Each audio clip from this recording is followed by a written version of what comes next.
Hey everybody, welcome back around to the blog and grill. I'm your host Doug here with your video blog for December 4th, 2013. I got a great blog planned for you today. I'm going to give you my Week 13 awards in the NFL.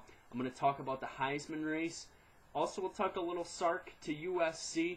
And finally, we'll end up with some Ellsbury to the Yankees. I'm going to publicly defend another Major League Baseball player today. Of course, I've already said I'm 100% behind Yasiel Puig in anything he does so far, and I will defend somebody else here. We'll also have a little bit of a New York sports update for you as well, but first let's get to our Fantasy Award winner of the week. My Fantasy Award is going to be going to Josh Gordon, wide receiver for the Cleveland Browns. He picked up 53 fantasy points this week, and a very impressive game. His back-to-back 45-plus point week for Josh Gordon.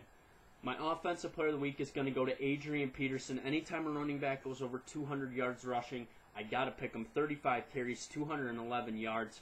He also caught 2 balls out of the backfield. He is my offensive player of the week.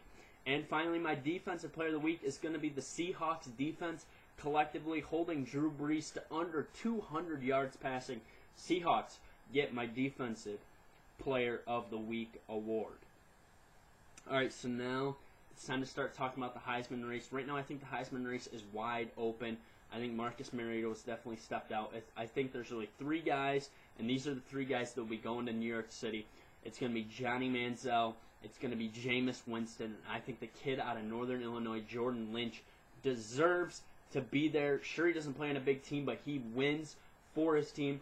Jordan Lynch puts up big numbers in a down conference, but still, he's doing the best with what he has. I think Jordan Lynch deserves the nod to NYC over A.J. McCarron after he struggled last week against Auburn. So that's my pick there. And I don't know who's going to win it. I think it's Jameis Winston's race to lose. If he gets charged in connection with the sex assault, he could be in trouble, but I don't know what's going to happen, and we'll see what happens going down the stretch. All right, more headlines out of college football. Steve Sarkisian is now the new coach at USC. Good signing. I think he's an LA guy, knows the LA recruiting base, can bring a team from nothing to something. We saw him take an 0-12 Washington team, and they could be a 9-win team by the end of this year. I like Sark. I think he knows what he's doing. I think he was the best fit, and I think he can get it done there. My only question I have about him is if he's a big-time, big star to be in LA. And Pete Carroll wasn't when he got there, but I think Sark will get it done. Steve Sarkisian, a very good coach, a very good molder of men, and we'll see what he can do. But overall, I got to give the signing an A+ for sure. Now on to the big signing of yesterday. Everybody's talking about it. Time to talk New York sports right now. Jacoby Ellsbury has signed with the New York Yankees, 7 years, $153 million. And the question people are asking a lot of questions. The first question they're asking is, where does he fit? Right now, I think he's going to be playing some center field for them. I think that'll put, we'll see Brett Gardner play some left. We'll see Soriano play some left. We still have Ichiro and Wells that can play some right field. Soriano can play some right field. It's going to be interesting to see what they do. I think this is a good deal. People are saying they're paying him too much. They probably are paying him too much for too long of a contract. I think he's more than just a legs guy. I think he can hit the ball better than people think. I think he fields pretty well. I think he can get it done in the big outfield at Yankee Stadium. I think he'll hit 20 home runs a year, steal 40 bases. I think he's still got some good years under him. And my take is, if you get 4 good years out of this deal, that's good enough. We'll take that. The Yankees will take that if they can get a World Series or 2 out of this guy as well. The effect of the move, also we could see Brett Gardner go on the trade block. I think Brett Gardner could be traded. We're hearing Brett Anderson from Oakland might come to the Yankees. I think that'd be a good pickup. He's a good pitcher. I think the trade market for a Gardner is very high right now too, because I think Gardner is a solid leadoff hitter, plays good defense, has a decent arm, can steal some bases, and can get on base too. Other effects of the move, what are you going to pay Cano now? You just paid this guy $153 million.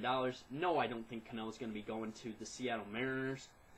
And, I mean, it's just hard to say what it's going to do. Also, I don't think Carlos Beltran will come in now. They filled their outfield position that Granderson vacated. They won't bring in Beltran. And I just want to say that I saw it coming. I thought they'd introduce him tomorrow at the press conference with McCann. They're kind of waiting, making some moves. I'd like to pick up a McCann, and I knew they'd take another outfielder. And it's good. What have I said? I've always said the Yankees need to get younger. If they get a 30-year-old guy, pretty much kind of towards the back end of his prime, but not too bad. So I like the pickup. I like the signing. And for anybody, and right now, this is where I got to go off. Robinson, Cano, that you cannot compare these two guys. There's people comparing them. You cannot compare them. Sure, Ellsbury runs the bases better, and people say Cano does not hustle. I don't care if Cano walks to first base. The guy plays 162 games. He's in there every inning. He hits for average. He gets on base. He doesn't strike out, and he hits 30 home runs a year. What more can you ask from the guy? The guy is a bona fide superstar in Major League Baseball, probably one of the top 3 hitters in baseball right now, probably behind Miguel Cabrera and Mike Trout. He's probably the 3rd best hitter in baseball right now, okay? This guy gets it done. Sure, he's not a big leader in the clubhouse, but he doesn't have to be. He's been behind a Mariano Rivera. He's been behind a Derek Jeter and Alex Rodriguez and Mark Teixeira. Just play the game. Let Cano do what he does, and we'll see what's next for this Yankee team. I think they might make a trade. I think Cano will sign with this team, but he's not going to sign for a while. We'll see him sign in January. So that's what I got for you on the Yankees. Now it's time to hit up my rest of my New York sports update. Last night we saw the Syracuse Orange take down the Indiana Hoosiers. I mean, if you watched that game last night, there's just athletes all over the floor. For Syracuse, you had Grant, you had Fair, you had a stud point guard in Tyler Ennis, a stud shooter in Trevor Cooney, and then you had other guys, Troy Williams, Holloway, you got Yogi Ferrell. You just got athletes all over the floor. It was a great game to watch. The Syracuse zone once again stifled the Hoosiers in the second half. This defense held the Hoosiers to 3 field goals. 3. I didn't say 13. I said 3. I think they held them to 3 field goals in the second half. I mean, if that's not absurd, I don't know what is. Okay? Syracuse has athletes on the floor. Their zone is nasty. And I think they're going to be in good shape to make a run to the Final Four for sure. This team is good. All right, other Syracuse basketball news. Former Syracuse player Michael Carter-Williams recorded his first triple-double last night. Double overtime win over the Washington Wizards. Victor Oladipo, a former Indiana player, also put in a triple-double. So kind of a weird situation there for sure. First time 2 rookies have put up triple-doubles in the same game. Carter-Williams line 27 points, 12 rebounds, 10 assists.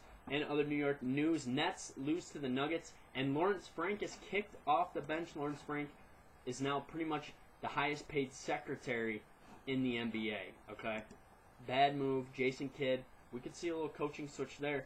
And another coaching change they're talking about is possibly Allen Houston, the former Knick, coming in and coaching the New York Knicks if Mike Woodson cannot get it done. Of course, we have the Knicks and the Nets, 2 dumpster fires going at it tomorrow night in a very compelling game to watch. All right, Friday I'll be back, football pick'em. I'm going to talk about the state of the Eastern Conference, as the Eastern Conference has just 2 teams over 500, and the Washington Wizards are currently sitting in the 3 seed in the East. Thanks for tuning in to the Blog and Grill. Follow me on Twitter, YankeeBaller415. Comment, question, subscribe to my page. Leave me a question. I'll answer it right here live for you on the blog. We'll also talk some college football. We'll talk some BCS standings on Friday as well. Thanks for tuning in. Have a good rest of the week. I'll see you on Friday.